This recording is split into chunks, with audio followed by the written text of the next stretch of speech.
வாசிக்கும்படியாக தெரிந்து கொண்ட வேத பகுதி மத்தேயுனுடைய சுவிசேஷம் 28வது அதிகாரம் அதனுடைய 6வது வசனத்தை வாசிக்க கேட்கலாம். மத்தேயுனுடைய சுவிசேஷம் 28வது அதிகாரம் அதனுடைய 6வது வசனம். அவர் இங்கே இல்லை, தாம் சொன்னபடியே உயிர்த்தெழுந்தார், யாவாவை வைத்த இடத்தை வந்து பாருங்கள். அவர் இங்கே இல்லை, தாம் சொன்னபடியே உயிர்த்தெழுந்தார், கர்த்தரை வைத்த இடத்தை வந்து பாருங்கள். இந்த ஈஸ்டர்னு சொல்லும்போது உயிர்த்தெழுந்தார் இல்லைன்னா கஷ்டமாக போயிடும். நான் கிளம்பி வந்ததே இந்த செய்தி கேட்கறது தான், உயிர்த்தெழுதலின் செய்தி கேட்கறது தான். ஈஸ்டர் அப்படிங்கக்கூடியது பைபிளில் எங்கேயுமே இல்லை. எங்கே தேடி பார்த்தாலும் ஈஸ்டர் அப்படிங்கக்கூடிய வார்த்தையை நம்ம என்ன பண்ண முடியாது, கண்டுபிடிக்க முடியாது. ஆனால் உயிர்த்தெழுதலுங்கிற வார்த்தை என்ன இருக்குது, வேதத்தில் இருக்குது. தேவன் உயிர்த்தெழுந்தாருங்கிறதுல எந்த மாற்றமும் இல்லை. ஆனால் ஈஸ்டர் பண்டிகைக்காக அவர் உயிர்த்தெழுந்தாரான்னு கேட்டால் இல்லை. ஈஸ்டருங்கிறது வேதத்தில் சொல்லப்பட்ட ஒன்றும் இல்லை. அது கிறிஸ்தவர்களுக்கான அல்லது தேவனை பின்பற்றக்கூடியவர்களுக்கான பண்டிகையும் இல்லை, அது இல்லை. ஆனால் உயிர்த்தெழுதலுங்கிறது நம்முடைய பண்டிகை தான். தேவன் உயிர்த்தெழுந்தாருங்கிறது நமக்கு சந்தோஷமான ஒரு செய்தி தான். அவர் எங்கே இல்லை, அவர் இங்கே இல்லை. எங்கே இல்லை, கல்லறைக்குள்ளாடி தேடாதுங்க, அவர் அங்கே இல்லை.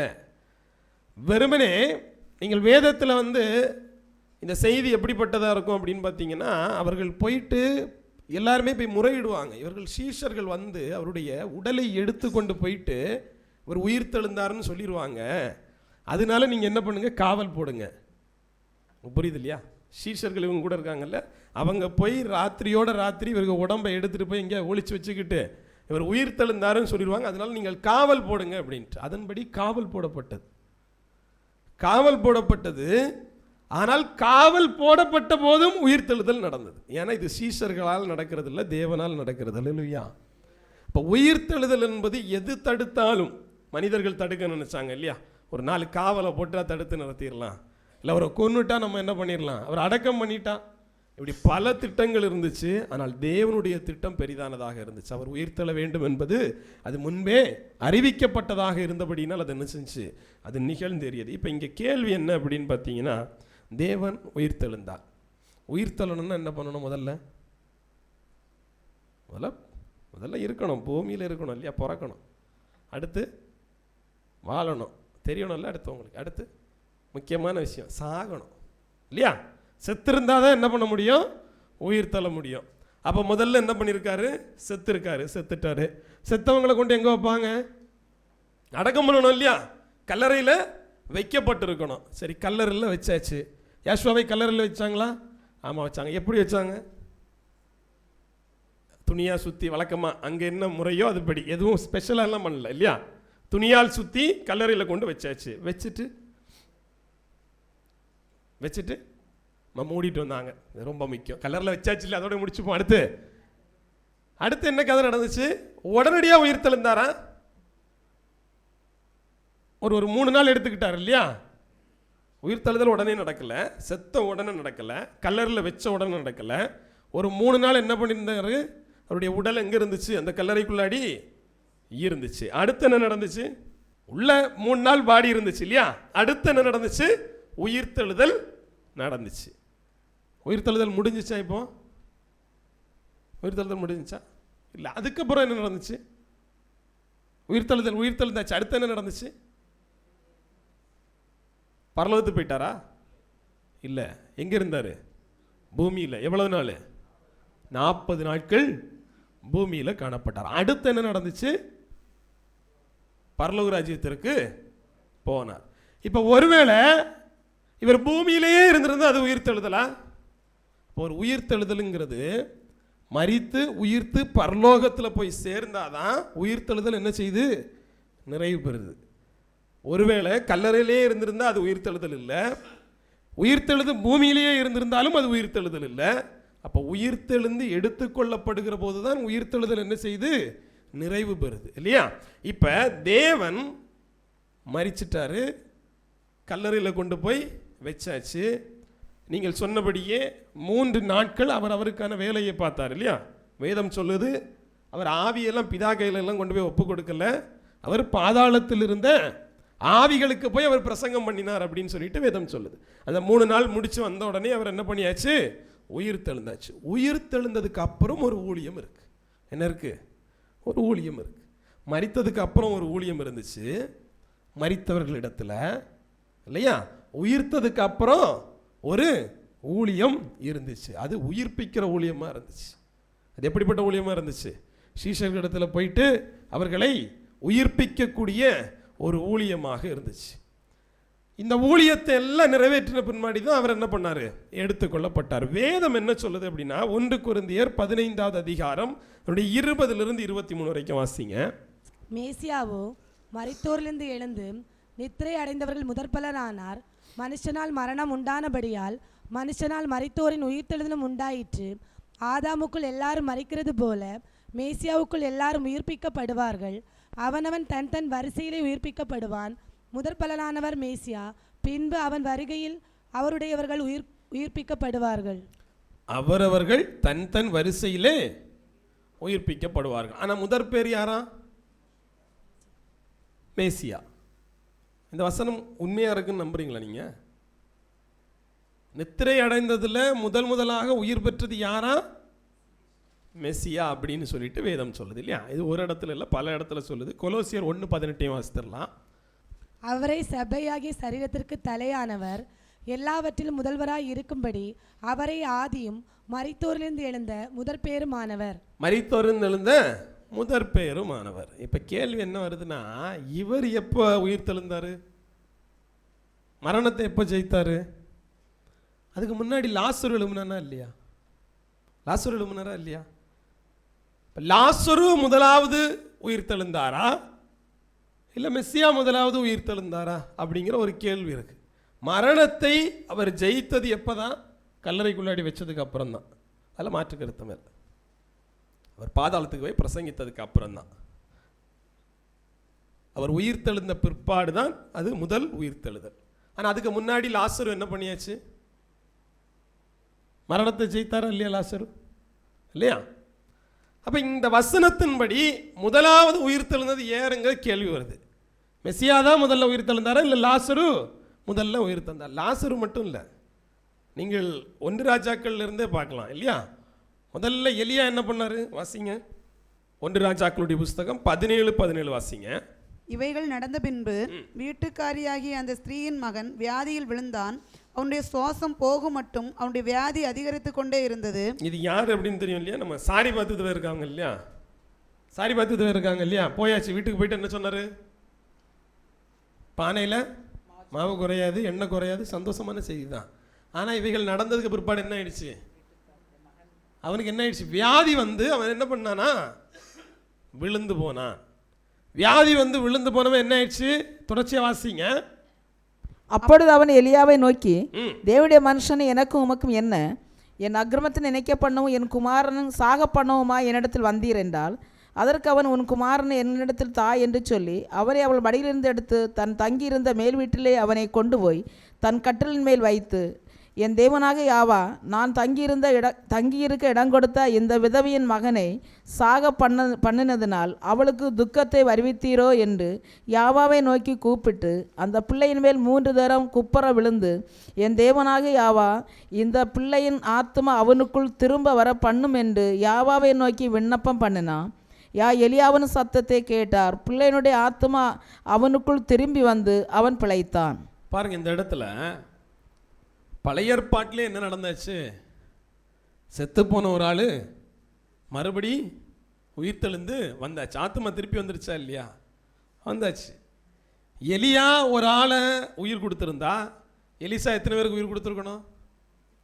எத்தனை வல்லமை? ரெட்டிப்பான வல்லமை. அப்போ எலிசா 2 பேரும் என்ன பண்ணியிருந்துருக்கணும்? எழுப்பி இருந்திருக்கணும், இல்லையா? வேதம் தானே சொல்லுது. இப்போ எலியா ஒரு ஆளை எழுப்பிட்டாரு. எலிசா யாரை எழுப்பியிருக்காரு பாருங்க. 2 ராஜாக்களுடைய புஸ்தகம் 4வது அதிகாரம் அதனுடைய 32 வாசிங்க. எலிசா வீட்டிற்குள் வந்தபோது, இதோ அந்த பிள்ளை அவன் கட்டிலின் மேல் செத்து கிடந்தான். உள்ளே போய் தங்கள் இருவருக்கும் பின்னாக அவன் கதவை பூட்டி யாவாவை நோக்கி வேண்டுதல் செய்து கிட்டே போய் தன் வாய் பிள்ளையின் வாயின் மேலும் தன் கண்கள் அவன் கண்களின் மேலும் தன் உள்ளங்கைகள் அவன் உள்ளங்கைகளின் மேலும் படும்படியாக அவன் மேல் குப்புற படுத்து கொண்டான். அப்பொழுது பிள்ளையின் உடல் அனல் கொண்டது. அவன் எழுந்து அறை வீட்டில் இங்கும் அங்கும் உலாவி திரும்ப கிட்ட போய் அவன் மேல் குப்புற படுத்தான். அப்பொழுது அந்த பிள்ளை 7 தரம் தும்மி தன் கண்களை திறந்தான். இப்போ சுனமியாவுடைய மகன் இந்த இடத்துல அவன் என்ன பண்ணிடுறான்? செத்து போயிடுறான். எலிசா என்ன பண்ணிடுறாரு? மறுபடி உயிர்த்தலை செஞ்சுட்டாரா இல்லையா?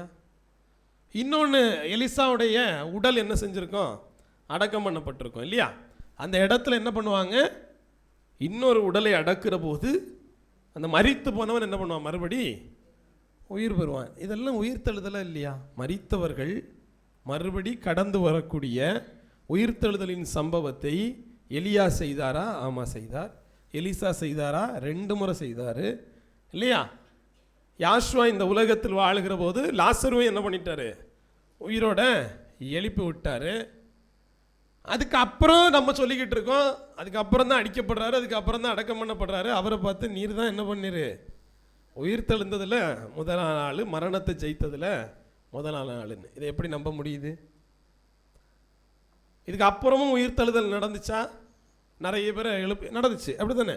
எப்படி நடந்துச்சு? பேதுரு போய் என்ன பண்ணார்? பேதுரு எழுப்பினார், ஞாபகம் இருக்கா? அந்த ஸ்திரீயோட பேர் என்ன? தபித்தாள். தபித்தாளுங்கிறவங்க ஒரு சீஷர் இல்லையா? தேவனை பின்பற்றின சீஷி. அவர்கள் மரித்த போது கூட அப்படி உடையெல்லாம் கொண்டு போய் அவருக்கு முன்னாடி காட்டுறாங்க. எப்படி வாழ்ந்த மனுஷி இப்படி போயிட்டாரே அப்படின்னு சொன்னோடனே அவ்வளோ ப்ரேயரை பண்ணிட்டு தவித்தாலே எழுந்திருந்தா முடிஞ்சு போச்சு இல்லையா? பவுலுக்கு சம்பவத்தில் கூட ஒன்று நடந்துச்சு. என்னது? கூட்டத்தின் மத்தியில் தூங்கிட்டு இருந்தவர் என்ன பண்ணார்? செத்து போயிட்டான் கீழே விழுந்து. அப்புறம் என்ன, ஜெபத்துக்கு வந்தவன் செத்து போயிட்டான்னா கஷ்டமாக போயிருமேன்னு சொல்லிட்டு இவர் போய் ப்ரேயரை பண்ணிவிட்டு ஒன்றும் இல்லை, ஜீவன் வந்துருச்சு அப்படின்ட்டார். அப்போது பைபிளில் எக்கச்சக்கவர் மரித்தாங்க, அவர்களெல்லாம் உயிரோடையும் வந்தார்கள். ஆனால் வேதம் சொல்லுகிறது மெஸ்ஸியா தான் என்ன பண்ணாரா? முதலாவது மரணத்தை ஜெயித்தார் அப்படிங்குது. அப்போ இவங்களுடைய பட்டியல் எல்லாம் பார்க்கும்போது ஒரு கேள்வி எழும்புது. யாஷ்வாவே, நீரே ஒரு 3 பேரை எழுப்பி விட்டீரு.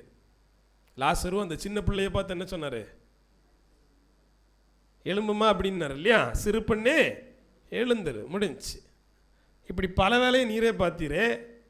அப்படி இருக்கும்போது எப்படி அப்படிங்கிற ஒரு கேள்வி வருது. வாலிபனை கொண்டு போயிட்டு இருக்காங்க, அவர் பாடையை தொடுறாரு, வாலிபன் என்ன செஞ்சிடறான்? பிழைச்சிடுறான். இப்படி பல பேர் மரணத்தை ஜெயித்திருக்க நம்ம என்ன சொல்லிக்கிட்டு இருக்கோம்? அவர் தான் முதலாவது மரணத்தை ஜெயித்தார். அப்போ வேதம் என்ன சொல்லுது அப்படிங்கிறத பார்க்கணும் இல்லையா? யோவானுடைய சுவிசேஷம் 5வது அதிகாரம் 28, 29 ஆகிய வசனங்களை வாசிங்க. இதை குறித்து நீங்கள் ஆச்சரியப்பட வேண்டாம். ஏனென்றால் பிரேத குழிகளில் உள்ள அனைவரும் அவருடைய சத்தத்தை கேட்கும் காலம் வரும். அப்பொழுது நன்மை செய்தவர்கள் ஜீவனை அடையும்படி எழுந்திருக்கிறவர்களாகவும் தீமை செய்தவர்கள் ஆக்கினை அடையும்படி எழுந்திருக்கிறவர்களாகவும் புறப்படுவார்கள். பிரேத குழியில் இருக்கக்கூடிய எல்லாரும் யாருடைய ஓசைய சத்தத்தை கேட்க முடியும்? தேவனுடைய சத்தத்தை கேட்க முடியும். அப்படி கேட்கக்கூடியவங்க சிலர் எழுந்திருப்பது எதற்காக? ஜீவனுக்காக. சிலர் எழுந்திருப்பது எதற்காக? ஆக்கினைக்காக அப்படின்னு பைபிள் சொல்லுது. லாசரு எங்கே இருந்தான்?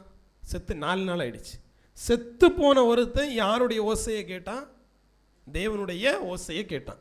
லாசருவே எழுந்திரு அப்படின்னு சொன்னோன்னே நம்மளால் என்ன பண்ணியாச்சு? எழும்பியாச்சு. அதே மாதிரி தலித்தா கூமி அப்படின்னு சொன்ன உடனே என்னாச்சு? கேட்டாச்சு. சிறு பொண்ணு, செத்து போன சிறு பொண்ணு காது கேட்குது. அப்போ செத்தவர்களுக்கு யாருடைய சத்தம் கேட்குது?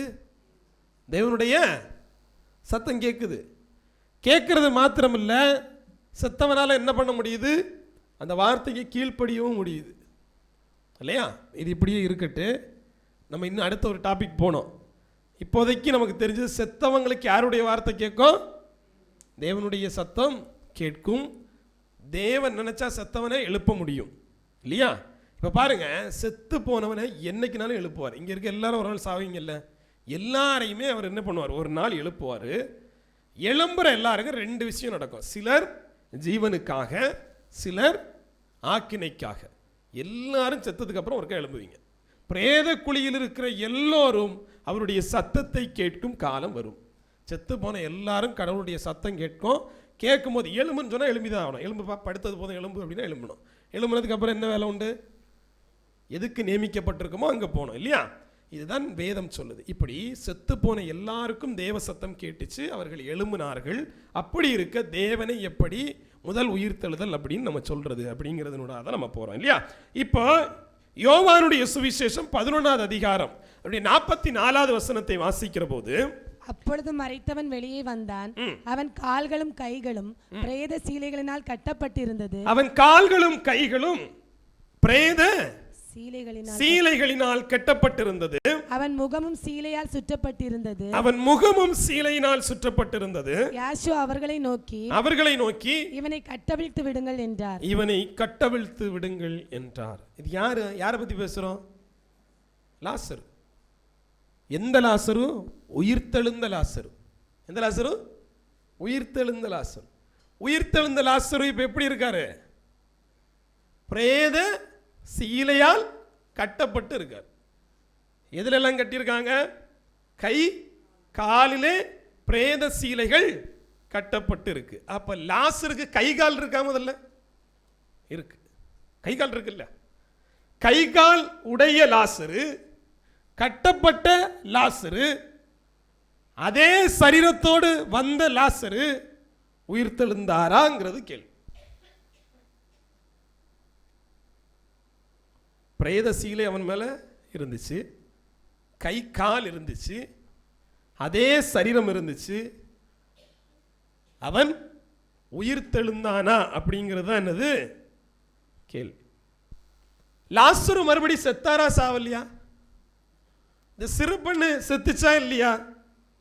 எலியா எழுப்புறவங்க எல்லாம் செத்தாங்களா இல்லையா? எப்படி செத்தாங்க?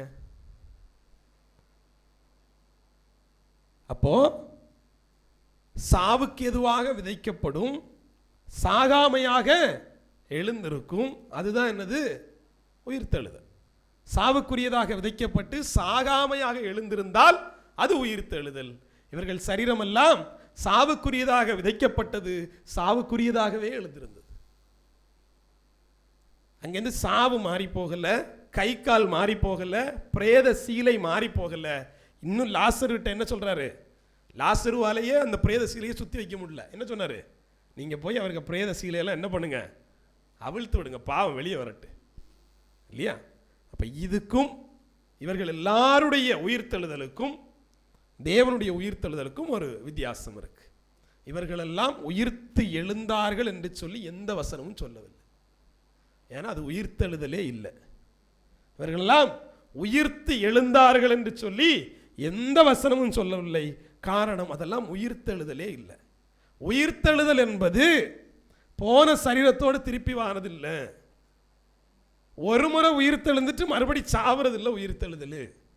ஒரு முறை உயிர்த்தெழுந்துட்டீங்கன்னா அப்புறம் என்ன இல்லை? சாவு இல்லை. லாசர் உயிர்த்தெழுந்தாருன்னா அப்புறம் அவர் செத்துருக்கவே கூடாது. லாசர் உயிர்த்தெழுந்தாருன்னா அந்த கை கால் இருந்திருக்கவே கூடாது. லாசர் உயிர்த்தெழுந்தாருன்னா பிரேத சீலை கட்டப்பட்டு இருந்திருக்க கூடாது, அவிழ்க்கப்பட்டு இருந்திருக்கணும். அப்போ லாசருக்கு என்ன இல்லை?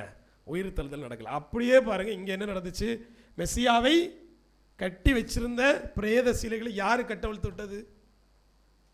தெரியலையப்பா. யாரையாவது கூப்பிட்டாங்களா கட்டவிழ்த்து விடுங்கன்ட்டு? அவருடைய கை கால்கள் அப்படியே இருந்துச்சா? அவரை பார்த்து அடையாளம் தெரிஞ்சிச்சா? இல்லை.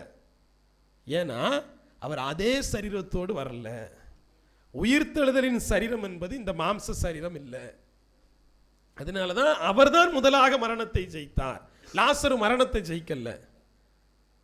இவர்களுக்கெல்லாம் என்ன வந்துச்சு? ஆத்மா திருப்பி வந்துச்சு. என்ன வந்துச்சு? ஆத்மா திருப்பி வந்துச்சு. ஒரு குழந்தைக்கு எப்படி ஆத்மா ஆவி வந்தோடனே அது உயிர் பெறுதோ பெற்றுடுச்சு.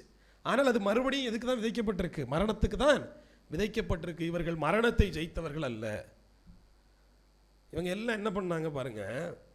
மரித்து போன ஒரு ஆளு, அவர்களுக்கு தேவ சமூகத்தில், எலியா எல்லாம் என்ன பண்ணாரு? முட்டங்கள் போட்டு தேவ சமூகத்தில், எலிசா தேவ சமூகத்தில், பேதுரு தேவ சமூகத்தில் தேவனேன்னு கூப்பிட்டாங்க. தேவனால் என்ன பண்ண முடியும்? ஆவியை அனுப்ப முடியும். அவர் ஆவியை அனுப்புகிற போது மறுபடி உயிர் பெறும் இல்லையா? மறுபடி உயிர் பெற்றுடுச்சு. ஆனால் உயிர் பெற்றது உயிர்த்தெழுதல் அல்ல, உயிர் பெற்றது தான். உயிர்த்தெழுதல் என்பது இதே சரீரத்தோடு வருவதில்லை. அது மாம்ச சரீரத்தில் போய் ஆவியின் சரீரத்தில் மரணத்தை ஜெயித்துட்டு வாரது. அதனால தான் இவர்கள் யாரும் என்ன பண்ணல, உயிர்த்தெழல. இவர்களெல்லாம் உயிர் பெற்றார்கள், மரித்தார்கள். உயிர் பெற்றார்கள், ஆனால் மறுபடியும் என்ன செஞ்சாங்க, மரிச்சு போனாங்க. அப்போ உயிர்த்தெழுதல் முதல்ல யார் தான் அடைந்தது? யாசுவா தான் அடைந்தார். அது வாசிங்க, லூக்காவுடைய சுவிசேஷம் அதனுடைய 20வது அதிகாரம் 29 வாசிங்க. சகோதரர் 7 பேர் இருந்தார்கள். அவர்கள் மூத்தவன் ஒரு பெண்ணை விவாகம் பண்ணி பிள்ளை இல்லாமல் இறந்து போனான். பின்பு 2ஆம் சகோதரன் அவளை விவாகம் பண்ணி அவனும் பிள்ளை இல்லாமல் இறந்து போனான். 3ஆம் சகோதரன் அவளை விவாகம் பண்ணினான். அப்படியே 7 பேரும் அவளை விவாகம் பண்ணி பிள்ளை இல்லாமல் இறந்து போனார்கள். எல்லாருக்கும் பின்பு அந்த ஸ்திரீயும் இறந்து போனாள். இவ்விதமாய் 7 பேரும் அவளை விவாகம் பண்ணியிருக்க உயிர்த்தெழுதலில் அவர்களில் எவனுக்கு அவள் மனைவியாய் இருப்பாள் என்று கேட்டார்கள். யாசு அவர்களுக்கு பிரதியுத்தரமாக, இந்த பிரபஞ்சத்தின் பிள்ளைகள் பெண் கொண்டும் பெண் கொடுத்தும் வருகிறார்கள். மறுமையும் மரித்தோரில் எழுந்திருக்கிறதையும் அடைய பாத்திரராக எண்ணப்படுகிறவர்களோ பெண் கொள்வதும் இல்லை, பெண் கொடுப்பதும் இல்லை. இவர்கள் இனி மரிக்கவும் மாட்டார்கள். அவர்கள் உயிர்த்தெழுதலின் பிள்ளைகள் ஆனபடியால் தேவதூதருக்கு ஒப்பானவர்களுமாய் தேவனுக்கு பிள்ளைகளுமாய் இருப்பார்கள். நமக்கெல்லாம் இந்த உயிர்த்தெழுதலை பற்றி 1000 சந்தேகம் இருக்கிற மாதிரி அன்னைக்கு இருந்தவனுக்கு ஒரு சந்தேகம் இருந்துச்சு. ஒரு பொண்ணு 7 பேரை கல்யாணம் பண்ணிட்டாப்புல. உயிர்த்தெழுதல் எல்லாருக்கும் வரும் இல்லையா? உயிர்த்தெழுதல் எல்லாருக்கும் வரும். உயிர்த்தெழுந்துட்டாங்க. இப்போ இவ யாருக்கு மனைவியாக இருப்பான்? ஒரு பயங்கரமான கேள்வி. 4 புருஷன் இருந்தான் பூமியில் வாழும்போது. உயிர்த்தெழுந்ததுக்கு அப்புறம் யாருக்கு மனைவியாக இருப்பான்? தேவன்கிட்ட கேட்கப்பட்ட கேள்விக்கு அவர் சொன்ன பதில் என்னன்னா, நீங்கள் இந்த பூமியில் தான் என்ன பண்ணிட்டு இருக்கிறீங்க?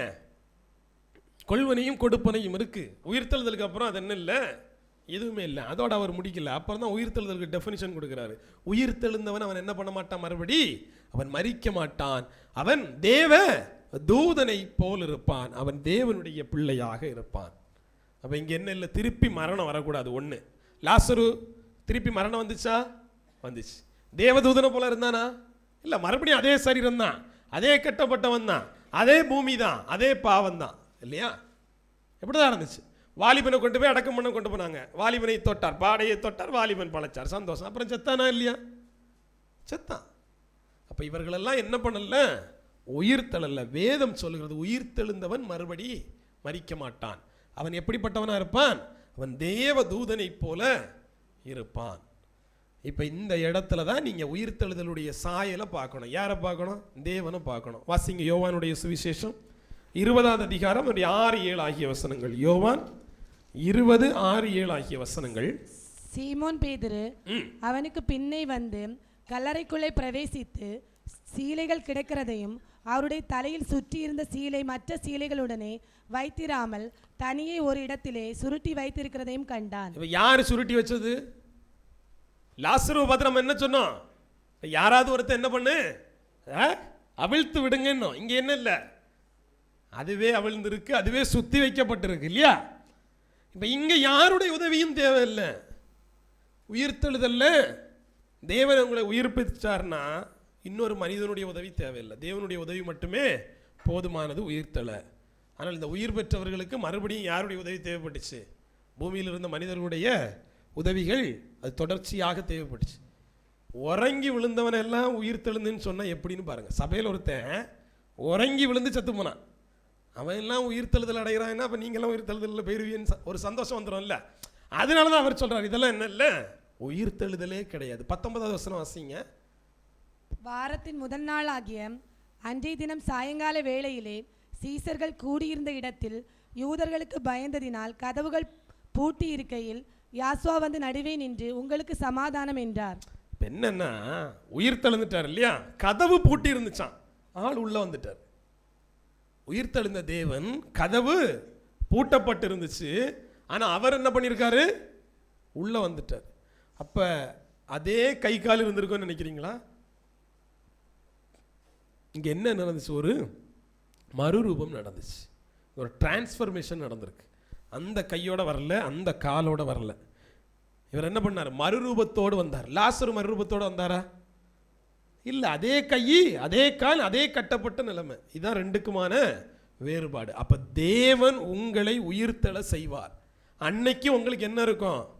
இந்த சரீரம் இல்லை, அது மறுரூபத்தின் சரீரமாக அது மாற்றப்படும். அங்கே என்ன இல்லை, அதுக்கப்புறம் மரணம் இல்லை. அது எப்படிப்பட்ட சாயலாக இருக்கும்? தேவதூதர்களை போன்ற சாயலாக இருக்கும் அப்படின்னு சொல்லிட்டு வேதம் சொல்லுது. அப்போ வேதத்தின்படி முதலாவது உயிர்த்தெழுந்தவர் யார் தான்?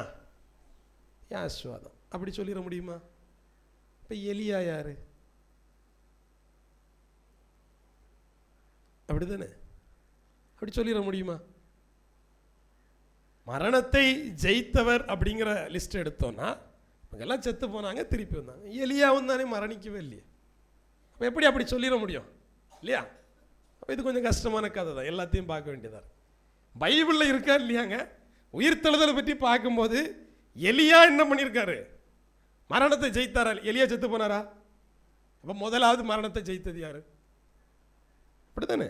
அப்போ இந்த கேள்விகள் நம்ம வேதத்தில் கேட்கணும். இந்த வசனம் உண்மையாக போயான்னு நமக்கு தெரியணும். இப்போ முதலாவது ஆபிரகாம் எத்தனை பேருக்கு தெரியும்? ஆபிரகாம் நமக்கு தெரியும், அப்படிதானே? நமக்கு. மோசைக்கு ஆபிரகாம் தெரியுமா? மோசைக்கு ஆபிரகாம் தெரியுமா? ஆபிரகாம் காலத்தில் மோசே வாழ்ந்தாரா? இல்லை, அப்படிதானே? வாசிங்க யாத்திராகமத்தினுடைய புஸ்தகம் 3வது அதிகாரம் 6வது வசனத்தை வாசிங்க. பின்னும் அவர், நான் ஆபிரகாமின் தேவனும் ஈசாக்கின் தேவனும் யாக்கோபின் தேவனும் ஆகிய உன் பிதாக்களுடைய தேவனாய் இருக்கிறேன் என்றார். மோசே தேவனை நோக்கி பார்க்க பயந்ததினால் தன் முகத்தை மூடிக்கொண்டான். பாருங்க, இந்த இடத்துல மோசேட்ட தேவன் பேசுறார். யார்கிட்ட பேசுறாரு? மோசேட்ட. மோசைக்கு யாரை தெரியாது? ஆபிரகாம தெரியாது, ஈசாக்க தெரியாது, யாக்கோப தெரியாது. இவர் என்ன சொல்றாரு? நான் ஆபிரகாமின் தேவன், நான் ஈசாக்கின் தேவன், நான் யாக்கோபின் தேவன். இப்ப கேள்வி என்ன தெரியுமா? ஆபிரகாம், ஈசாக், யாக்கோபு பேசக்கூடிய சூழல்ல செத்து போயிட்டாங்க. பேசக்கூடிய சூழல்ல ஆபிரகாம் உயிரோட இல்லை, ஈசாக்கு உயிரோட இல்லை, யாக்கோபு உயிரோட இல்லை. உயிரோட இல்லாத 3 பேரை பார்த்து சொல்றாரு, நான் யாருக்கு தேவனா இருக்கிறேன்? இவங்களுக்கெல்லாம் தேவனா இருக்கேன். வாசிங்க லூக்காவுடைய புஸ்தகம் 20வது அதிகாரம் 38வது வசனம். அவர் மரித்தோரின் தேவனாயிராமல், அவர் மரித்தோரின் தேவனாயிராமல் ஜீவன் உள்ளோரின் தேவனாயிருக்கிறார், ஜீவன் உள்ளோரின் தேவனாய் இருக்கிறார். எல்லாரும் அவருக்கு பிழைத்திருக்கிறார்களே என்றார். எல்லோரும் அவருக்குள் பிழைத்து. இப்ப கொஸ்டின் என்ன தெரியுமா? அவர் யாருக்கு தேவன் இல்லை? மரித்தவர்களுக்கு தேவன் இல்லை. ஆபிரகாம் என்ன பண்ணியிருந்தான்? மரிச்சிருந்தானா இல்லையா? ஈசாக், யாக்கோபெல்லாம் மரித்திருந்தார்களா இல்லையா? மரித்திருந்த ஒரு 3 பேரை சொல்லிட்டு நான் அவர்களின் தேவன். இப்போ இதில் இன்னொன்று நீங்கள் கவனிக்கணும். அவர்கள் சொல்லக்கூடிய நேரத்தில் மோசே இருக்கும்போது ஆபிரகாம் இவங்க எல்லாம் செத்து போயிட்டாங்க. 1. 2வது விஷயம் என்ன தெரியுமா? இவர் தேவனா இருந்தேன்னு சொல்லலை. தேவனா இருந்தேன்னு சொல்லிட்டு முடிந்து போன காலத்தை சொல்லலை, நிகழ்காலத்தை சொல்றார். பிரசன்ட் டென்ஸ்ல சொல்றார். நான் ஆபிரகாமின் தேவனா இருக்கிறேன். ஆபிரகாமே இல்லையே, ஈசாக்கே இல்லையே, உயிரோடையே இல்லையே, எல்லாரும் செத்து போயிட்டாங்களே. ஆனால் இப்போவும் நான் யாருக்கு தேவனா இருக்கிறேன்? ஆபிரகாமுக்கு தேவனா இருக்கிறேன். ஆனால் வேதம் சொல்லுது செத்து போனவருக்கு நான் தேவனா இருக்க மாட்டேன். இப்போ தேவ சமூகத்தில் என்ன கேள்வி அப்படின்னா, மோசையினிடத்தில் தன்னை வெளிப்படுத்தினவர் மரித்தவர்களின் தேவனாக எப்படி தன்னை வெளிப்படுத்தினார்? ஆபிரகாம் செத்துட்டாங்கிறதுல எதுக்காக மாற்று கருத்து இருக்கா? ஆபிரகாம் சாகா வரம் பெற்றுட்டான்னு ஏதாவது சொல்ல போறீங்களா? ஆபிரகாம், யாக்கோபு, ஈசாக் செத்து போனார்கள் இல்லையா? செத்து போன ஒருத்தருக்கு தேவனா இருந்தேன்னா தேவனா இருந்தேன்னு சொல்லணும். நான் தேவனா இருக்கிறேங்கிறார். தேவனா இருக்கிறேன். அப்போ அவனும் இருக்கணும். யார் இருக்கணும்? ஆபிரகாமும் இருக்கணும், ஈசாக்கும் இருக்கணும். அப்போதான் இவர் இருக்கிறார் இல்லையா? அது இங்கிலீஷ் பைபிள்லையுமே ஐ ஆம்னு தான் மொழிபெயர்க்கப்பட்டிருக்கும். நான் ஆபிரகாமின் தேவன். இன்னைக்கும் தேவன். மோசைட்ட பேசும்போதும் தேவன். இவனுக்கு ஒன்றும் பிடிக்கிட்டல. ஏன்? ஆபிரகாமே தெரியாது, வந்து நின்று நான் ஆபிரகாமின் தேவனுங்கிறார். ஆனால் வேதம் சொல்லுது அவர் என்ன இல்லை? செத்து போனவர்களுக்கு தேவன் இல்லை. இந்த வசனம் என்ன சொல்லுதுன்னா, ஒரு ஆன்கோயிங் ரிலேஷன்ஷிப் இருக்கணும். என்ன தெரியுமா? நான் அவருக்கு பிள்ளையா இருக்கிறேன் அப்படின்னா என்னது? அவரும் உயிரோடு இருக்காரு, நானும் உயிரோடு இருக்கிறேன் இல்லையா இன்னைக்கு? அப்போ தேவன் அதை தான் வெளிப்படுத்துறாரு. ஆபிரகாமின் தேவனாய் இருக்கிறேன், ஈசாக்கின் தேவனாய் இருக்கிறேன், யாக்கோபின் தேவனாய் இருக்கிறேன். மரித்தவர்களின் தேவன் அவர் இல்லை. அப்ப இங்க என்ன கதைன்னா, ஆபிரகாம் மரித்தானா, ஈசாக்கு மரித்தானா அப்படின்னு பார்த்தீங்கன்னா தேவன் பொய் சொல்ல மாட்டார். தேவன் பொய் சொல்ல வாய்ப்பில்லை, பைபிளும் பொய் சொல்ல வாய்ப்பில்லை. ஆபிரகாம் செத்து போயிட்டான்னு வசனம் இருக்கா? வசனம் இருக்கு இல்லையா? ஆமாம், வசனம் இருக்கு. அப்படி இருக்கும்போது இது என்ன பண்றது? 37வது வசனம் வாசிங்க. அன்றியும் மரித்தோர் எழுந்திருப்பார்கள் என்பதை மரித்தோர் எழுந்திருப்பார்கள் என்பதை மோசேயும் முட்செடியை பற்றிய வாசகத்தில் காண்பித்திருக்கிறார். முட்செடியை பற்றிய வாசகத்தில் காண்பித்திருக்கிறார். எப்படியெனில் யா ஆபிரகாமின் தேவன் என்றும். போதும். மோசே லூக்கால பேசுறாரு. மோசே முட்செடியின் வாசகம் இருந்துச்சு இல்லையா? அந்த வாசகம் தான் நம்ம இப்ப யாத்திரையாம 3:6 வாசித்தோம். முட்செடியின் வாசகம். முட்செடியின் வாசகத்தில் மரித்தவர்கள் எழுந்திருப்பார்கள் என்பதை அவர் என்ன பண்ணியிருக்காரா? காண்பித்திருக்கிறார். எப்படி காண்பிச்சாருன்னு பாருங்களேன். மோசே மரித்தவர்கள் ஆகிய ஆபிரகாமும் ஈசாக்கும் யாக்கோபும் எழுந்திருப்பார்கள் என்பதை அவர் யாத்திராகமத்திலேயே காண்பிச்சிட்டார். செத்து போன ஆபிரகாம் சாவல்ல, அவர் எழுந்திருக்க போகிறார். மாம்சத்தில் செத்திருக்கிறார்களே தவிர தேவ சமூகத்தில் அவர்கள் சாகவில்லை. அதனால தான் அவர் என்னது? ஆபிரகாமின் தேவன். எங்க கொண்டு வராருன்னா, மரித்தவர்கள் எல்லாரும் எழுந்திருக்க போறாங்க. அப்ப அது உண்மையான மரணமே இல்லை. ஆபிரகாம் மரணத்தை ஜெயித்தாரா இல்ல மரணத்திலே விழுந்து போனாரா? அவர் மரணத்தை ஜெயித்தவர். விசுவாசத்தினாலே ஆபிரகாம், வாஸ்தவமா இல்லையா? விசுவாசத்தினாலே மோசே, விசுவாசத்தினாலே, அப்படியே பட்டியலிட்டு கடைசி வசனம் சொல்லும், இவர்களெல்லாம் விசுவாசத்தினால் நீதிமான்கள் ஆக்கப்பட்டிருக்க நம்மை அல்லாமல் பூரணர் ஆகாதபடிக்கு, அப்படி வசனம் இருக்கா இல்லையா? அப்ப இவர்கள் எல்லாரும் என்னாச்சு? விசுவாசத்தினால் நீதிமான் ஆக்கப்பட்டாங்க. இவர்கள் எல்லாம் மரணத்திற்குரியவர்கள் இல்லை. இவர்கள் யாரும் மரிக்கவும் இல்லை.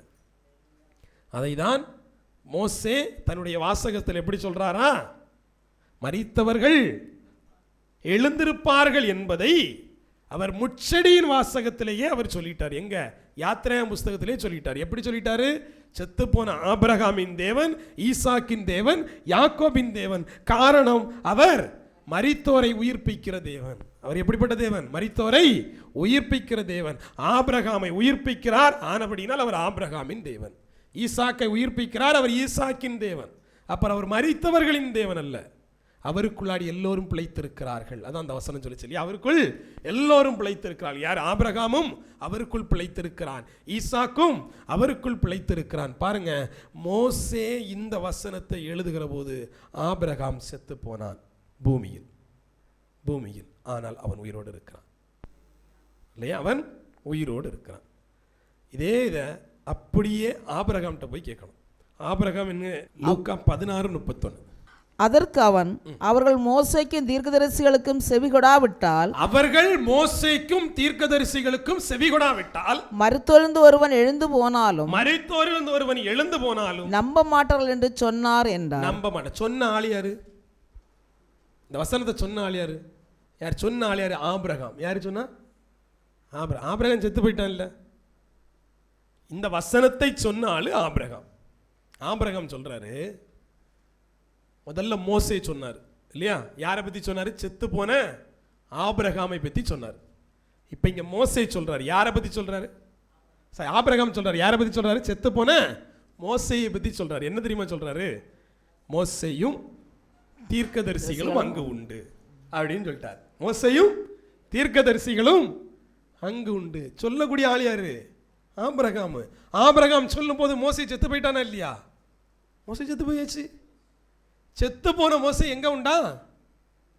பூமியில உண்டு. அவர்களுக்கு யாரெல்லாம் உண்டு? மோசேயும் தீர்க்கதரிசிகளும் உண்டு. அவர்களுக்கு கீழ்ப்படியல்னா செத்து போன ஒருத்தம் போனாலும் அவர்கள் கீழ்ப்படிய மாட்டாங்க. இப்ப கேள்வி என்னன்னா, மோசேயினுடைய கண்ணுக்கு ஆபிரகாம் சாகல, மோசேயின் கண்ணுக்கு ஆபிரகாம் சாகல, ஆபிரகாமின் கண்ணுக்கு மோசே சாகல. மோசே எங்க இருக்கிறாரா? பூமியில் இருக்கிறார். ஆபிரகாம் பூமியில் இல்லை. ஆபிரகாம் எங்க இருந்தாரு? ஆபிரகாம் மடியில் லாசரு தான் படுத்துட்டு இருக்காரு இல்லையா? அப்படிதானே? அந்த வசனத்தின் பிரகாரமாக. ஆனா பூமியில யார் இருந்துட்டா? மோசே பூமியில இருக்கிறான். இப்ப இந்த இடத்துல நீங்க ஒண்ணு சிந்திக்கணும். மரித்தவர்கள் எல்லாரும் என்ன பண்ணுவாங்க? உயிர் தழுவார்கள். அது ஓகே, நம்ம எல்லாம் உயிர் தழுவோம் என்னைக்கு? தேவனுடைய சத்தம் கேட்கிற போது. ஆனால் ஆபிரகாமுடைய கதையும் மோசேயுடைய கதையும் அது இல்லை. ஆபிரகாமுடைய கதையும் மோசேயினுடைய கதையும் அது இல்லை. ஆபிரகாம் மரித்து போனால் அவருடைய பிள்ளைகள் என்ன பண்ணிடுவீங்க? ஏன்னா அவர் விசுவாசிகளின் தகப்பன். அப்ப ஆபிரகாமுடைய கதையும் மற்றவருடைய கதையும் ஒண்ணு இல்லை. ஆபிரகாம் மரித்தாரா? ஆமா, மரித்தார். ஆனால் தேவனுடைய பிரசனத்தில் அவர் உயிரோடு தான் இருக்கிறார். அதை தான் வேதம் சொல்கிறது. அவர் ஆபிரகாமுடைய தேவனாக இருக்கிறார். அவர் சரீரத்தில் செத்து போனாரை தவிர அவர் விசுவாசத்தில் இன்னும் சாகவில்லை. ஆபிரகாம் விசுவாசத்தில் அவர் பேசிக்கொண்டு தான் இருக்கிறார். இப்போ இங்கே ஆபிரகாம். ஆனால் மோசையுடையது என்னன்னா, இங்கே இருந்துட்டு ஆபிரகாம் சொல்றார், செத்து போன மோசே பூமியில் உண்டு அப்படின்ட்டு. அப்போ இந்த உயிர்த்தெழுதலுங்கிறத நீங்கள் தெளிவாக புரிஞ்சுக்கிட்டீங்கன்னா தான் உயிர்த்தெழுடைய நிறைவு பெறும். நான் போய் சொன்னேன், உயிர்த்தெழுதல் எப்போ தான் நிறைவு பெறும்? அடக்கம் பண்ணப்பட்டு கல்லறையில் வச்சு காத்திருந்து உயிர் பெற்று ஊழியம் பண்ணி பரலோகத்துக்கு போன பிறந்தான் உயிர்த்தெழுதல் நிறைவேறும். அது வரைக்கும் உயிர்த்தெழுதல் என்ன செய்யல? முடியல. இப்போ மோசே எங்கே இருக்காரு? பூமியில் இருக்காரு. எப்படி மோசே பூமியில் இருப்பாரு? இல்லையா? வேதத்தின்படி வேதம் சொல்லுது மோசே எங்க இருக்காரா? பூமியில் இருக்கிறாரு. ஆனால் நமக்கு தெரிஞ்ச மோசே என்ன பண்ணிட்டாரு? செத்து போயாச்சு. வேதம் சொல்லுது மரித்தோர்கள் உயிர்த்தெழுவார்கள் என்பதை மோசே பேசினாரு. அது ஆபிரகாமின் உயிர்த்தெழுதல். அது ஆபிரகாமின் உயிர்த்தெழுதல் அப்படின்னு பைபிள் சொல்லுது. ஆனால் நமக்கு தெரிஞ்சது என்னது? ஆபிரகாம் செத்து போயாச்சு. பைபிள் உயிர்த்தெழுதலை நீங்க பார்க்குற மாதிரி பார்க்கல. ஆபிரகாமிலிருந்தே உயிர்த்தெழுதல் நடந்துட்டு இருக்கு. ஆபிரகாமிலிருந்தே உயிர்த்தெழுதல் நடந்துட்டு இருக்கு. உயிர்த்தெழுதல் நிறைவேறியதா அப்படிங்கிறத கேள்வி இல்லையா? அவர்கள் எல்லோரும் உயிரோடு இருக்கிறார்கள், ஆனால் நிறைவு பெறுவதற்காக காத்திருக்கிறார்கள். யாருக்காக? உங்களுக்காகவும் எனக்காகவும். வேதம் அப்படிதான் சொல்லுது, நம்மை இல்லாமல் அவர்கள் பூரணர் ஆகாதபடிக்கு அப்படின்னு சொல்லிட்டு. வாசிக்கலாமா? யோவானுடைய சுவிசேஷம் 1:45 வாசிங்க. நாத்தான்வேலை கண்டு நியாயப்பிரமாணத்திலே மோசையும் தீர்க்கதரிசிகளும் எழுதியிருக்கிறவரை கண்டோம். அவர் யோசேப்பின் குமாரனும் நாசரேத்துரனுமாகிய யாஷ்வாவே என்றான். பிலிப்புன்னு ஒருத்தர் இருந்தார். நியாயப்பிரமாணமும் தீர்க்க தரிசனமும் எழுதியிருக்கிறபடி ஒருத்தரை நாங்கள் கண்டோம். எதெல்லாம்? ஒன்று நியாயப்பிரமாணம், இன்னொன்று என்னது? தீர்க்க தரிசனம். இப்போ நியாயப்பிரமாணமும் தீர்க்க தரிசனமும் யாரை பற்றி பேசுது? யாஷ்வாவை பற்றி பேசுது. நியாயப்பிரமாணமும் தீர்க்க தரிசனமும் யாஷ்வாவை பற்றி பேசுது. அப்படி பேசக்கூடிய ஒருத்தரை நாங்கள் என்ன பண்ணோம்? கண்டோம் அப்படிங்கிறான். அப்போ நியாயப்பிரமாணம் கூட்டல் யாரு? தீர்க்க தரிசனம் இசிக்கல் டு யாஷ்வா. அப்போ நியாயப்பிரமாணத்தில் என்னெல்லாம் இருக்கோ அது யாஷ்வா தான். தீர்க்க தரிசனத்தில் என்னெல்லாம் இருக்கோ அதெல்லாம் யாஷ்வா தான். இந்த ரெண்டும் எதை பற்றி பேசணும்? யாஷ்வாவை பற்றி பேசணும். அதனால தான் இந்த ரெண்டும் யாஷ்வாவை பற்றி பேசியது. எங்கே பேசியச்சு? லூக்காவுடைய புஸ்தகம் 9வது அதிகாரம் 30-31 வாசிங்க. அண்டி மோசே எலியா என்னும் 2 பேரும் மோசே எலியா என்னும் 2 பேரும் மகிமையோட காணப்பட்டு அவருடனே சம்பாஷணை பண்ணி அவர் எருசலேமிலே நிறைவேற்ற போகிற அவருடைய மரணத்தை குறித்து பேசிக் கொண்டிருந்தார்கள். எதை குறித்து பேசினாங்களா? யாஷ்வாவுடைய மரணத்தை குறித்து பேசினார்கள். நம்ம என்ன பார்த்தோம்? நியாயப்பிரமாணமும் தீர்க்க தரிசனமும் எதை குறித்து பேசணும்? அது யாஷ்வாவை குறித்து பேசணும். நியாயப்பிரமாணமும் தீர்க்க தரிசனமும் கடைசி வரைக்கும் யாரை குறித்து பேசணும்? யாஷ்வாவை குறித்து பேசணும். அதனால தான் அந்த மலையில் ஒரு நியாயப்பிரமாணம் வந்து நின்றுச்சு, மோசே. ஒரு தீர்க்க தரிசனம் வந்து நின்றுச்சு, யாரு? எலியா. மோசையும் ஒரு தீர்க்கதரிசி ஆகிய எலியாவும் எதை பற்றி பேசணும்? யாஷ்வாவை பற்றி பேசணும். மலையில் என்ன பண்ணியாச்சு? 3 பேர் பேசுகிறாங்க. ஒன்று மோசே, இன்னொன்று எலியா, இன்னொன்று யாரு? யாஷ்வா. இவங்க 3 பேரையுமே நீங்கள் கொஞ்சம் பார்க்கணும். எலியா உயிர்த்தெழுந்தாரா? மரணத்தை காணாம தானே போனார் இல்லையா? அப்படி தானே? இப்போ முதலாவது உயிர்த்தெழுந்தது எலியாவா இல்லையா? மோசே இங்கே காணப்படுகிறாரா இல்லையா? அப்போ யாஷ்வாவுக்கு முன்னாடி உயிர்த்தெழுந்தது மோசேயா இல்லையா? அப்போ எப்படி நம்ம மறுபடியும் மெஸ்ஸியா தான் முதலாவது உயிர்த்தெழுந்தாருன்னு சொல்கிறோம்? மோசே சொல்கிறான் ஆபிரகாமே உயிர்த்தெழுந்துட்டான் இல்லையா? மரித்தோர் எழுந்திருப்பார்கள் என்பதை மோசே முச்செடியின் வாசகத்தில் எழுதியிருக்கிறாரே, அது எப்படி எனில் அப்படின்னு சொல்லிட்டு தான் ஆரம்பிக்கிறார். என்னது? ஆபிரகாமின் தேவன் என்றும் ஈசாக்கின் தேவன் என்றும் யாக்கோபின் தேவன் என்றும் எழுதியிருக்கிறார். செத்து போனவன் எழுந்திருக்கிறனால தான் அவர் அதை எழுதியிருக்கிறார் அப்படின்னு.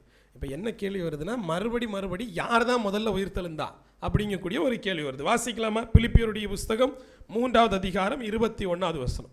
அவர் எல்லாவற்றையும் தமக்கு கீழ்ப்படுத்திக் கொள்ளத்தக்க தம்முடைய வல்லமையான செயலின்படியே நம்முடைய அற்பமான சரீரத்தை தம்முடைய மகிமையான சரீரத்துக்கு ஒப்பாக மறுரூபப்படுத்துவார். அற்பமான சரீரத்தை மகிமையான சரீரமாக மறுரூபப்படுத்தக்கூடிய ஒரு செயலை குறித்ததாக அங்க பேசுது இல்லையா? அற்பமான சரீரம் எப்படி மாறணும்? மகிமையின் சரீரமாக மாறணும். இந்த சரீரம் லாசருக்கோ இல்லை வேற யாருக்கோ மாறல. ஆனால் இந்த மகிமையான சரீரம் யாருக்கு மாறிச்சு? மோசைக்கு மாறிடுச்சு. மகிமையின் சரீரத்தில் வந்தாரா இல்லையா? எலியாவுக்கு மாறிடுச்சு. அப்போ அற்பமான சரீரம் மகிமையின் சரீரமாக மோசைக்கும் எலியாவுக்கும் காணப்பட்டுச்சு. பார்த்தாச்சு, மகிமையின் சரீரத்தில் 2 பேர் நிற்கிறாங்க. இவர்கள் சரீரம் மாற்றப்பட்டிருக்கு, அதில் மாற்றுக்கிறது இல்லை. சரீரம் என்ன பண்ணியிருக்கு? மாற்றப்பட்டிருக்கு. யாரால் மாற்றப்பட்டிருக்கு? மறுரூபம் யாரால் நடக்கணும்? யாஷ்வாவால் மாற்றப்பட்டிருக்கு. அப்போ யாஷ்வா எப்போலேருந்து இருக்கிறாருன்னு ஒரு கதை இருக்கு இல்லையா? யாஷ்வா தான் மாற்றணும்னு பைபிள் சொல்லிடுது. அப்போ எப்போலேருந்து யாஷ்வா இருக்கிறாரு? மோசைக்கு முன்னதாகவே அவர் இருக்கணும். அதனால தான் பைபிள் என்ன சொல்லுது? மோசையோடு கூட சென்ற கண்மலை மெஸ்ஸியாவே அப்படின்னு சொல்லுது இல்லையா? கூட ஒரு கண்மலை போச்சான், அந்த கண்மலை யாரா? அது மெஸ்ஸியாவே அப்படின்னு சொல்லிட்டு வேதம் சொல்லுது. சரி, இப்போ இவங்க சரீரத்தை குறித்து பார்ப்போம். 2 பேருடைய சரீரம் எப்படி இருந்துச்சு? மகிமையின் சரீரமாக இருந்துச்சு. மகிமையின் சரீரம்னா என்ன தெரியும்ல? இந்த சரீரம் இல்லை. யாஷ்வா பூட்டின கதவுக்குள்ளாடி வந்த மாதிரி இவர்கள் எப்படிப்பட்ட சரீரத்தில் இருந்தாங்க? மகிமையின் சரீரத்தில் வந்தார்கள். இந்த மகிமையின் சரீரத்தை உடையவங்களுக்கு எப்படிப்பட்ட பைக் ஓட்ட முடியுமா? கார் ஓட்ட முடியுமா? டவுட்டில் கே பைக் கார்லாம் ஓட்ட முடியுமா? ஓட்டுவாங்களோ தெரில இல்லையா? ஓட்டுவாங்களா இல்லையா? என்ன சொல்ல வரானே தெரியலடா. ஓட்டுவாங்களா இல்லையா? இப்போ பாருங்கள், ஒரு தேவதூதன் ஒருத்தர் இருக்கார் இல்லையா? அவர் பைக் கார்லாம் ஓட்ட முடியும். பாவம், கஷ்டம் தான், நம்மளால தான் ஓட்ட முடியும், பார்த்துக்க முடியும் இல்லையா? ஆனால் தேவன் சில இடத்துல அனுமதிக்கிற போது அவர்கள் என்ன பண்ணுறாங்க? பட்டயத்தோடு நிற்கிறாங்களா இல்லையா? சில இடங்களை அனுமதிக்கிற போது அவர்கள் போய் சாப்பிட்றாங்க. சில இடங்கள் தேவன் அனுமதிக்கிற போது எப்படி இந்த பேய் படம்லாம் பார்த்துருங்க, திடீர்னு மனுஷ உருவம் எடுத்துரும். பார்த்துருக்கீங்களா இல்லையா? ஏதோ ஒரு விதத்தில் பைபிளோட ஒரு கனெக்டிவிட்டி இருக்கும். எப்படின்னா தேவன் அனுமதிக்கிற போது அவர்கள் ஒரு ரூபத்தையும் ஒரு சாயலையும் எடுக்க முடியும். அது தேவதூதர்களாக இருந்தாலும் சரி, அது சாத்தானாக இருந்தாலும் சரி. வேதத்தின்படி ஒரு ஆவி தான் நினைக்கக்கூடிய சாயலையும் ரூபத்தையும் அனுமதிக்கப்படுகிற போது என்ன செய்ய முடியும்? எடுக்க முடியும். இப்போ மோசை கதைக்கு வருவோம். மோசைக்கு இப்போ என்ன தான் இருக்குது? மகிமையின் சரீரம் தான் இருக்குது. என்ன இல்லை? மாம்ச சரீரம் இல்லை. அவங்க 2 பேருமே என்ன இருக்காங்க? மகிமையின் சரீரம். அப்போ கார் பைக்கெல்லாம் ஓட்ட முடியாது. அப்போ சார்வால் இதில் போயிட்டு வருவாங்க. வேதம் என்ன சொல்லுதுன்னா, மேகம் வந்தது, மேகத்தில் என்ன பண்ணாங்களாம்? மேகத்தில் ஏறி போனாங்க.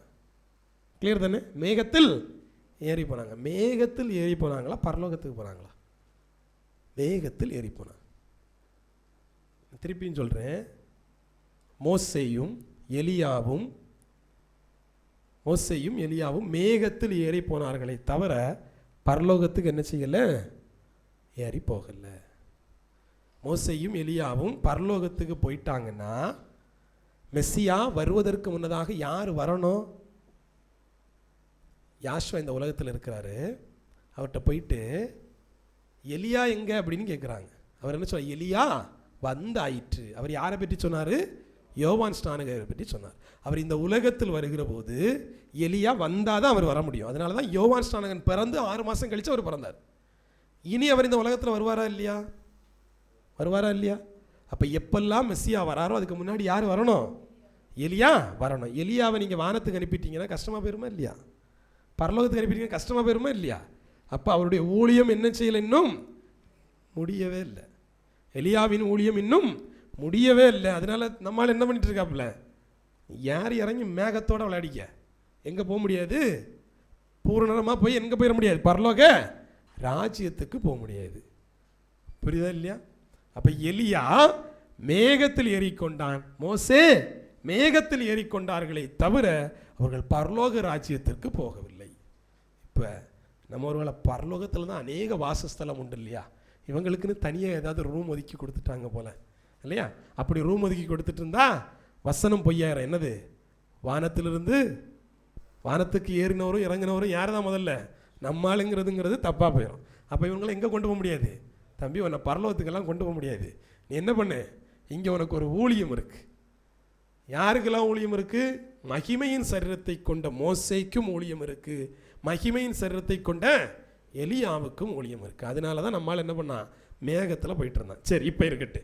இப்போ இவங்க மகிமையின் சரீரத்தை அடைஞ்சாச்சு இல்லையா? நான் தான் சொன்னேன், உயிர் தெழுந்துட்டாங்களான்னு கேட்டால் இல்லை. உயிர் தெழுதல் எப்பொழுது நிறைவடையும்? மகிமையின் சரீரத்தை யாஷுவா எப்போவே எடுத்துட்டாரு, 3ஆவது நாள்லேயே எடுத்துட்டாரா இல்லையா? 3ஆவது நாள்லேயே அவர் உயிர் தெழுந்துட்டாரா? பரலோக ராஜ்யத்துக்கு போயிட்டாரா? ஊழியத்தை முடிச்சிட்டாரா? இல்லை. அவர்கள் மகிமையின் சரீரத்தில் செய்ய வேண்டிய ஊழியம் இருக்கு. மகிமையின் சரீரத்தில் செய்ய வேண்டிய ஊழியம் இருக்கு. மோசே மரித்து போனான், யாஷுவா மரித்து போனான். மோசே மகிமையின் சரீரத்தை பெற்றான், யாஷுவா மகிமையின் சரீரத்தை பெற்றார். மகிமையின் சரீரத்தில் யாஷுவா ஒரு ஊழியம் செய்தார். மோசே மகிமையின் சரீரத்தில் மலையில் வந்து ஒரு ஊழியம் செய்தான். செஞ்சானா இல்லையா? இல்லையா? அப்போ எலியாவின் ஊழியமும் மோசையின் ஊழியமும் மகிமையின் சரீரத்தில் இன்னும் நிறைவேற்றப்பட வேண்டியது இருக்குது. அதனால நம்மளால என்ன பண்ணல, இன்னும் பரலோக ராஜ்யத்துக்கு அனுப்பல. யாரை மட்டும்தான் அனுப்பல? மோசேயும் எலியாவையும் மட்டும்தான் அனுப்பல. அவங்க 2 பேரையும் தான் நம்ம வச்சிருக்கோம். அப்போ இவங்க 2 பேருக்குமான ஊழியம் என்னது? வாசிங்க, அப்போஸ்தலருடைய புஸ்தகம் 1ஆவது அதிகாரம் அதனுடைய 9வது வசனத்தை வாசிங்க. இவைகளை அவர் சொன்ன பின்பு அவர்கள் பார்த்து கொண்டிருக்கையில் உயர எடுத்துக்கொள்ளப்பட்டார். அவர்கள் கண்களுக்கு மறைவாக ஒரு மேகம் அவரை எடுத்துக்கொண்டது. எது அவரை எடுத்துக்கொண்டது? அவர்கள் கண்களுக்கு மறைவாக மேகம் அவரை எடுத்துக்கொண்டது. இப்போ இதில் இன்னொரு டாபிக் நம்ம பேசணும். பேசிக்கிட்டா உங்களுக்கு புரியுமான்னு எனக்கு தெரியல. யாஷுவா மிஷியனுடைய ஊழியம் முடிஞ்சிச்சா? முடியலை. மோசேனுடைய ஊழியம் முடியலை, எலியாவுடைய ஊழியம் முடியலை, யாஷுவாவுடைய ஊழியமும் முடியலை. யாஷுவா இப்போ எந்த வண்ணமாக இருக்கிறாரு? அடிக்கப்பட்ட வண்ணமாக இருக்கிறார் இல்லையா? ரட்சிப்பின் ஊழியம் நடந்துகிட்டு இருக்கு. அப்போ ஊழியம் நிறைவேறிடுச்சா? இல்லை. தேவன் எப்படி இந்த பூமியில் வரணும்? 2 விதமாக வரணும். ஒன்று எப்படி வரணும்? ரட்சகராக வரணும், இன்னொன்று ராஜாவாக வரணும். அவர் முதல்ல எப்படி வந்தார்? ரட்சகராக வந்துட்டார். இனி எப்படி வரணும்? ராஜாவாக வரணும். அது வந்த அப்புறம் தான் அந்த ஊழியம் என்ன செய்யும்? நிறைவேறும். அப்போ அது வரைக்கும் அந்த ஊழியம் என்ன செய்யாது? முடிவடைய போகிறதில்லை இல்லையா? அப்போ இவங்கெல்லாம் இப்போ என்ன பண்ணுறாங்க? மேகத்தில் போயாச்சு இல்லையா? பாருங்க, வேதத்தின்படி அவர் மேகத்தில் ஏறுவதற்கு முன்னதாக அவர் செய்த ஒரு சில வேலைகள் இருக்குது. என்ன வேலையெல்லாம் செஞ்சார்? இந்த 40 நாளில் அவர் பண்ண வேலை எவ்வளோ இருந்துச்சு? நிறைய இருந்துச்சு. அது ஒரு தனி பிரசங்கமாக கொடுத்துடலாம் இல்லையா? 40 நாள் அவர் பரலோக ராஜ்யத்திற்கு போன பிற்பாடு பவுலுக்கு காணப்பட்டாரா? பவுலுக்கு காணப்பட்டாரா இல்லையா? பவுலுக்கு சத்தம் கேட்டுச்சா இல்லையா? கேட்டுச்சு இல்லையா? அப்போ இதெல்லாம் ஊழியம் இன்னும் முடியாதனால தான் பவுல்கிட்ட பேசிகிட்டு இருக்காரு. ஊழியம் முடிஞ்சுன்னா பவுல்கிட்ட போய் பேச வேண்டிய அவசியமே இல்லை. அவருக்கு ஊழியம் என்ன செய்யலை, இன்னும் முடியலை. நீ துன்பப்படுத்துகிற யாஷுவா நானே என்று சொல்லி பவுல்கிட்ட பேசுகிறாருன்னா அவருக்கு என்ன செய்யலை? வேற யாரையோ கொண்டு வச்சு பேசியிருக்கலாம் இல்லையா? அவருடைய ஊழியம் என்ன செய்யலை, இன்னும் முடியலை. மோசையின் ஊழியம் என்ன செய்யலை, இன்னும் முடியலை. எலியாவினுடைய ஊழியமும் என்ன செய்யலை, முடியலை. ஊழியம் என்ன செய்யலை? மோசையின் ஊழியமும் எலியாவின் ஊழியமும் இன்னும் என்ன செய்யலை? அது முடிவடையலை. அவர்கள் செய்ய வேண்டிய ஊழியம் யாஷுவாவை போல மிஞ்சி இருக்கு. அப்போஸ்தலருடைய புஸ்தகம் 1:3 வாசிங்க. அவர் பாடுபட்ட பின்பு 40 நாளளவும் அப்போஸ்தலருக்கு தரிசனமாகி தேவனுடைய ராஜ்யத்துக்குரியவைகளை அவர்களுடனே பேசி அநேக தெளிவான திஷ்டாந்தங்களினாலே அவர்களுக்கு தம்மை உயிரோடு இருக்கிறவராக காண்பித்தார். இப்ப 40 நாட்கள் ஊழியம் யாருக்கு இருந்துச்சு? யாஷுவாவுக்கு இருந்து. உயிர் தெழுந்த உடனே கிளம்பி போயிட முடியாது. 40 நாள் ஊழியத்தை முடிச்சுட்டு தான் போகணும். மோசே மறுரூபமானோன்னு கிளம்பி போயிட முடியாது, ஊழியத்தை முடிச்சுட்டு தான் போகணும். எலியா மறுரூபமான உடனே போயிட முடியாது, ஊழியத்தை முடிச்சுட்டு தான் போகணும். அதனால தான் ஊழியம் நிறைவேற வரைக்கும் அவர்கள் என்ன இல்லை, பூரணர் ஆகல. இன்னும் ஊழியம் நடந்துகிட்டே இருக்கு. யாஷுவாவுக்கே 40 நாள் ஊழியம்னா அப்போ மோசேக்கும் எலியாவுக்கும் என்ன ஊழியம் காத்திருக்கு? ஒரு கேள்வி இருக்கு இல்லையா? அவங்களுக்கு ஏதோ ஒரு ஊழியம் இருக்கு, அதில் மாற்றுங்கிறதே இல்லை. இப்போ எலியா ஏன் முதல் உயிர் தள்ளவில்லை? யார் உயிர் தள்ள முடியும்? திருப்பி பேசுங்க. யார் உயிர் தள்ள முடியும்? மரணித்தால் உயிர் தள்ள முடியும். எலியா மரணித்தாரா? ஃபர்ஸ்ட் என்ன பேட்டர்ன் பார்த்தோம்? சாகணும், செத்தாதான் உயிர் தள்ள முடியும். எலியா செத்தாரா? எலியா சாகவே இல்லை. அப்போ எப்படி அவர் உயிர்த்தெழ முடியும்? அப்போ அவர் முதல் உயிர்த்தெழுதல் இல்லை. புரிஞ்சா இல்லையா? எலியா சாகவே இல்லை, அதனால அவர் முதல் உயிர்த்தெழுதல் இல்லை. அப்போ எலியாவின் ஆவி சாகணுமா இல்லையா? சாகணுமா இல்லையா? இந்த பூமியில் மனிதர்கள் ஒரு முறை பிறந்து சாவது என்பது அவர்களுக்கு நியமிக்கப்பட்டதுன்னு வேதம் சொல்லுது இல்லையா? இப்போ இந்த இடத்துல நீங்கள் என்ன பார்க்கணும்னா, எலியாவின் ஊழியம் ஒன்று இருக்கு. எலியா இன்னும் மரணத்தை அடையலை, அதனால அவர் உயிர்த்தெழவே இல்லை. அதனால அவர் என்ன இல்லை, அவர் மரணத்திலிருந்து எஸ்கேப் ஆனாரே தவிர அவர் இன்னும் பண்ணல, மரணத்தை ருசி பார்க்கல. மரணத்தை ருசி பார்த்து ஜெயிப்பது தான் உயிர்த்தெழுதலை தவிர நீங்கள் மரணமே இல்லைன்னு சொல்லி கிளம்புறது என்னது இல்லை, உயிர்த்தெழுதல் இல்லை. அதுக்கு பேர் என்னது? அப்போ நீங்களும் நானும் செத்தா உயிர்த்தெழுவோம், நீங்களும் நானும் சாகலைன்னா எடுத்துக்கொள்ளப்படுவோம். என்ன பண்ணுவோம்? எடுத்துக்கொள்ளப்படுவோம். உயிர்த்தெழப்பட மாட்டோம். என்ன பண்ணுவோம்? எடுத்துக்கொள்ளப்படுவோம். அப்போ செத்தவன் தான் உயிர்த்தெழ முடியுமே தவிர சாகாதவன் எடுத்துக்கொள்ள தான் பட முடியும் இல்லையா? இப்போ எலியாவோட விஷயம் என்ன தெரியுமா? நம்மால் அப்படியே ஏறி தான் போனாரே தவிர இன்னும் என்ன பண்ணல, மரணத்தை ஜெயிக்கலை. ஏன் அவனை கொண்டு அப்படி ஒதுக்கி வச்சிருக்காருன்னு சொல்லுங்க. அவன் அப்படி ஒதுக்கி வச்சிருக்கனால தான் எலிசா வர முடிஞ்சிச்சு. அவன் அப்படி ஒதுக்கி வச்சிருக்கனால தான் யோவான் ஸ்நானகன் வர முடிஞ்சிச்சு. அப்படி வந்தவங்களை பார்த்தெல்லாம் இவர்கள் எலியான்னு சொல்ல முடிஞ்சிச்சு இல்லையா? எலியாவுடைய ஊழியம் நிறைவேறிந்தா எலிசா ஊழியம் செய்ய வேண்டிய தேவையில்லை. எலியாவுடைய ஊழியம் நிறைவேறிந்தா யோவான் ஸ்நானகன் ஒரு ஊழியம் செய்ய வேண்டிய தேவையே இல்லை. இவர்கள் ஊழியம் எல்லாம் எப்படிப்பட்டது தெரியும் இல்லையா? தேவன் வாரதுக்கு முன்னாடி வந்து அவருக்கு வழியை ஆயத்தம் பண்ணுவது. எலியாவுடைய வேலை என்ன? தேவனுக்கு வழியை ஆயத்தம் பண்ணுவது. அப்போ இவனுடைய ஊழியம் எல்லாம் என்ன செய்யலைன்னோ முடியவே இல்லை. எலியா உயிர்த்தெழவே இல்லை, ஏன்னா அவர் சாகவே இல்லை. செத்தவனால் மட்டும்தான் உயிர்த்தெழ முடியும். அதனால என்ன நடக்கல, அவர் உயிர்த்தெழவே இல்லை. இப்போ பாருங்க, இதனால தான் வேதம் ரொம்ப தெளிவாக சொல்லுது, யார் தான் உயிர்த்தெழுந்தது? மெசியா மட்டும்தான் என்ன பண்ணாரு, முதல் உயிர்த்தெழுதல்னு வேதம் சொல்லுது. இது எல்லாத்துக்கான விடைகள், இது எல்லாத்துக்குமான விடைகள் எங்கே இருக்குன்னா வேதத்தில் இருக்கு. ஆனால் எங்கே போனோம்? தெளிவாக நீங்கள் போனோம். தானியேல் வாசிங்க 12:2. பூமியின் தூளிலே நித்திரை பண்ணுகிறவர்கள் ஆகிய அநேகரில் சிலர் நித்திய ஜீவனுக்கும் சிலர் நித்திய நிந்தைக்கும் இகழ்ச்சிக்கும் விழித்து எழுந்திருப்பார்கள். எங்க தூங்குறீங்களா? பூமியின் தூளிலே. பாருங்க, முதலாக யோபு வந்து இந்த உயிர்த்தெழுதலை பற்றி பேசியிருப்பார். யோபு எப்படி பேசுவார்னா, நான் என்னுடைய மீட்பர் உயிரோடு தான் இருக்கிறார், என்னுடைய சரீரம் அழுகி போனாலும் நான் என்ன பண்ணுவேன், என்னுடைய சரீரத்தினால் அவரை பார்ப்பேன் அப்படின்னு சொல்லிட்டு முதலாக உயிர்த்தெழுதலை பற்றி பேசியிருப்பார். ஆனால் அதுக்கு அடுத்தபடியாக ரொம்ப தெளிவாக பேசியிருக்கக்கூடிய ஒரு இடங்கிறது தானியேல் தான்.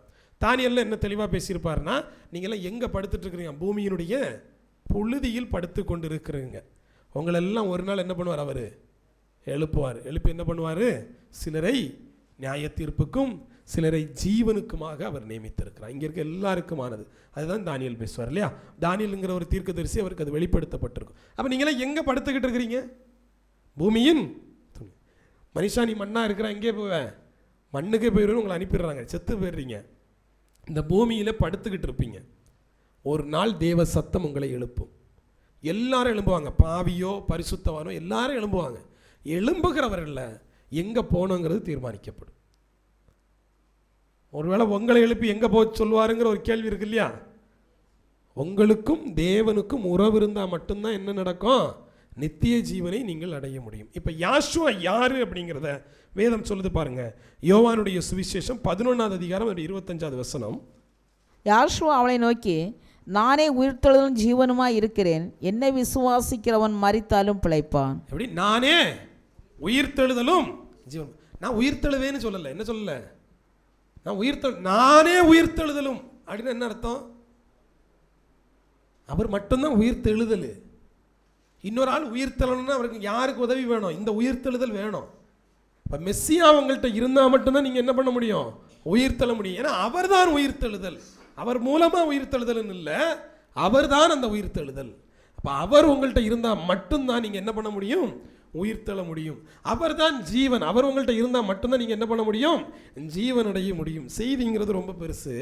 ஆனால் நான் இப்போ இதுலேயே சுருக்கிக்கணும்னா இப்படி தான் சொல்லி ஆகணும். என்னது? ஒரு நாள் தேவன் உங்களை எழுப்ப போகிறாரு. எழுப்பணும்னா, நீங்கள் உயிர்த்தெழணும்னா உங்கள்கிட்ட யார் வேணும்? அந்த உயிர்த்தெழுதல் வேணும். யார் அந்த உயிர்த்தெழுதல்? யாஷுவா எனக்கூடிய உயிர்த்தெழுதல். மோசே அந்த கண்மலையோடு இருந்தான். அவன் விசுவாசித்தான், ஆனபடியினால் மகிமையின் சரீரத்தை பெற்றுக்கொண்டான், ஊழியத்தை நிறைவேற்றுகிறான். எலியா அந்த உயிர்த்தெழுதலோடு இருந்தபடியினால் அவர் ஜீவனை பெற்றுக்கொண்டார், ஊழியத்தை நிறைவேற்றுகிறார்கள். நீங்களும் நானும் உயிர்த்தெழுந்து தேவ சமூகத்தில் கடந்து போனா முதல்ல யார் வேணும்? மெஸ்ஸியா நம்முடைய வாழ்க்கையில் என்ன செய்யணும்? அவர் வேணும். மெஸ்ஸியா இல்லாமல் நீங்களும் நானும் உயிர்த்தெழ முடியுமான்னு கேட்டால் உயிர்த்தெழ முடியாது. அதுக்கு ஒரு 40 நாள் வேலை இருக்குது. எத்தனை நாள் வேலை இருக்குது? 40 நாள். நாங்கள்லாம் சாக போகிறதில்ல நீங்கள் நினச்சிங்கன்னா எடுத்துக்கொள்ளப்படுவதற்கு முன்னாடியும் ஒரு 40 நாள் வேலை இருக்குது. அந்த 40 நாள் ஊழியத்தை நீங்களும் நானும் கூட, மோசே 40 நாள் ஊழியத்தை நிறைவேற்றினார். எப்படி நிறைவேற்றினார் தெரியுமா? பூமியில் இருக்கிற போது, பூமியில் இருக்கும்போது. யாஷுவா பூமியில் இருக்கிற போது ஒரு 40 நாள் ஊழியம். எங்கே நடந்துச்சு? வனாந்திரத்தில். யாரை ஜெயிக்கிறதுக்கு? அப்புறம் உயிர்த்தெழுந்ததுக்கு அப்புறமா ஒரு 40 நாள் ஊழியம் நடந்துச்சா இல்லையா? நடந்துச்சு. இப்போ மோசே பூமியில் இருக்கிற போது ஒரு 40 நாள் ஊழியம். எங்கே? மலையில் போய் தேவனுடைய நியாயப்பிரமாணத்தை பெரும்படியாக. அதே மலையில் எலியா 40 நாள் ஊழியம். அதே மலையில், அதே சீனாய் மலையில் 40 நாள் ஊழியம் இல்லையா?